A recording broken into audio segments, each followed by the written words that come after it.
Hey, how's that? Do we have sound now? I think we have sound now, so let's start again. Good morning, everybody. And I'm happy that we're able to get the sound on. If somebody can just make a note, send me a message that we have sound, that would be great. So I'm not speaking again for nothing.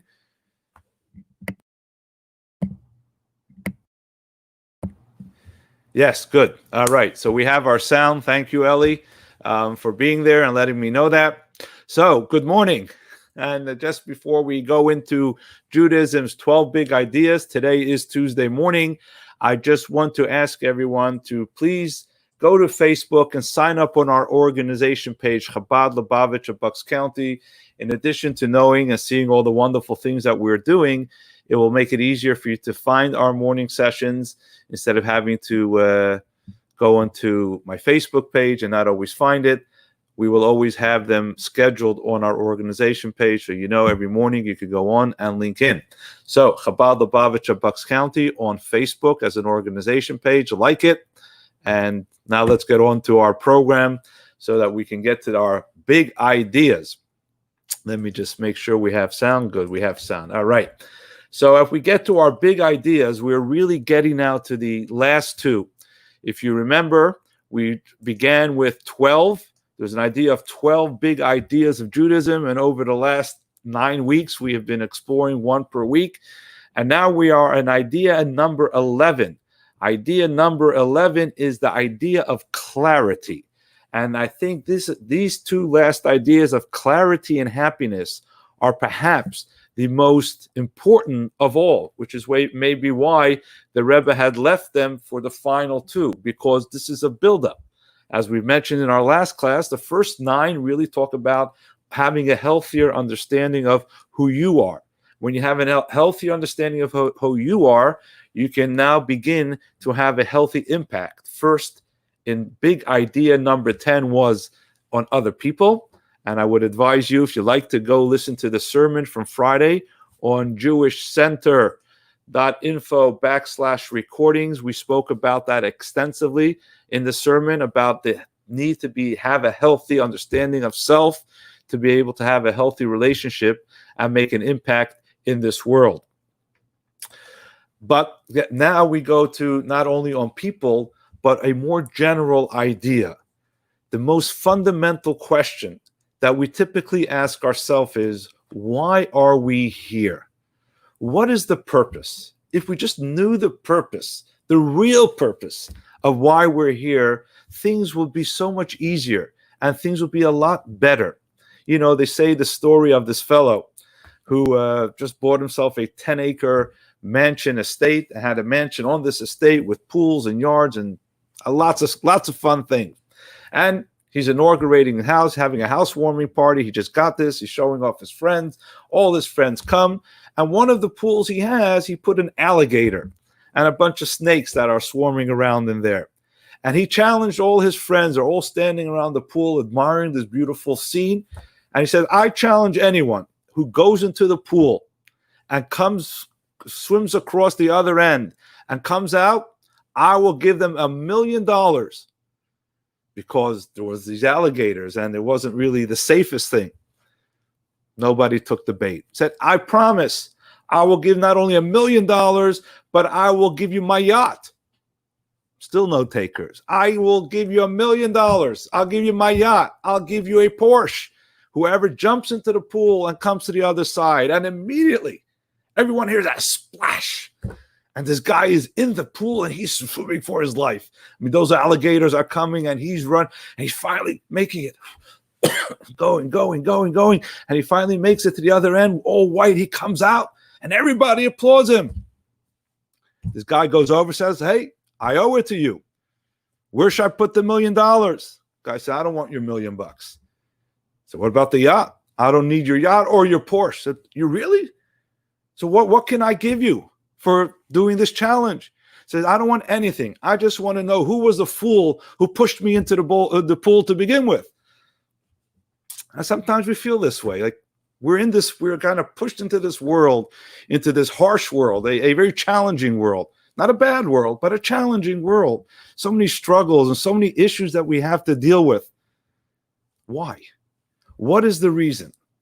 And this next verse that we're going to study, this next big idea, not only gives us a purpose, but it gives us a very clear purpose, a purpose with absolute clarity.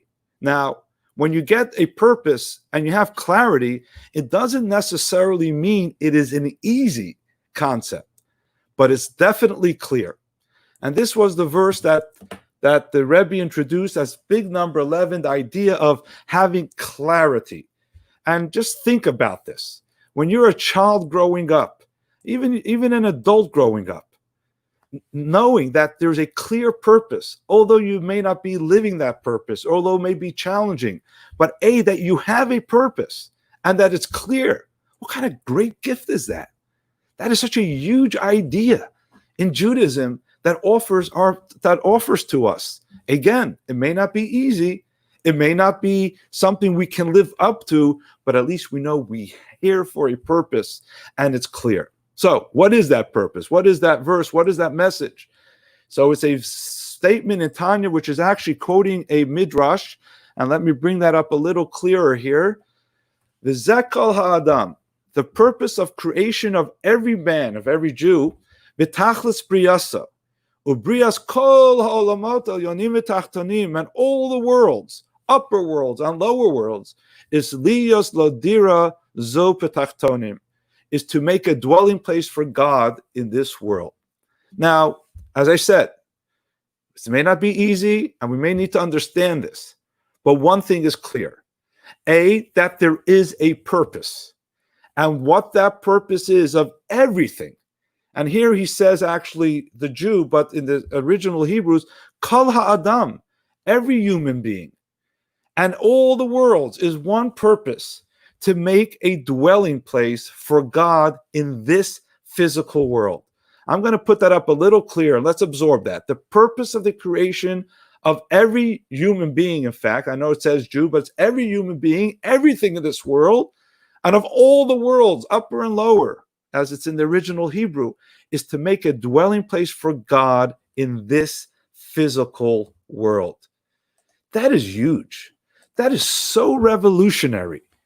Because what this is telling us is that this physical and material world that we live in is where it's all at.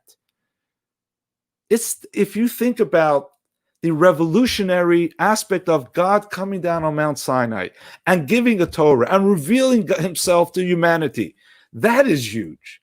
But to teach us that revelation and the purpose is what God really wants and is the purpose of everything, is so huge and so important.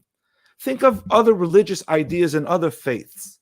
All that is discussed is how we prepare ourselves for the afterlife. If you live a good life, you will end up in heaven. If you don't live a good life, you'll end up in hell. Everything is about what's going to happen afterwards. And let's be sure, Judaism definitely is the originator of this concept of afterlife and heaven and hell.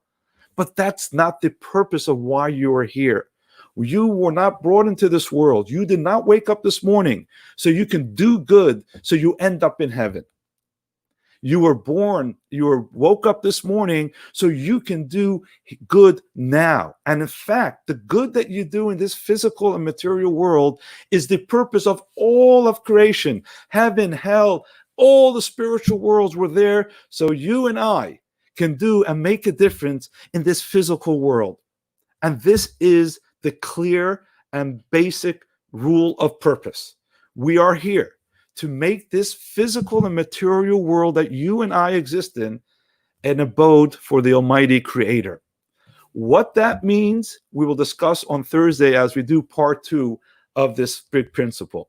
But first, I'd like you to take this day and absorb this message of the clarity of a purpose, that everything, all spirituality, all heavenly abode, all heavenly angels, all of creation, God wants us as physical human beings to make a difference in this world. So we live in a challenging world. We shouldn't shut ourselves out of this world. We live in hard times. We shouldn't try to escape it. We shouldn't try to fight it. We're here for a purpose of changing it and making a difference. You see a challenge and a struggle in your life, understand that this is the purpose that God put you on this world. This is the purpose why God made the world altogether. And if this is it, v'zeh kol ha'adam v'tachlis b'yoto, this is all that there is to human life, and the purpose is to make an impact in your physical material life, then God gives you the ability to do so and gives you the strength to overcome the challenges, because that challenge is not something dark to run away from, but is something to work through and motivate you to make a difference and an impact in this world. So as I said before, Thursday we will talk about, in a very real and practical sense, what this means, making an abode, a dwelling place for God in a physical world. But for now, today, I want you to absorb and take a very challenging aspect in your life, something that you may want to run away from, and something that you may think, I wish I didn't have to deal with it.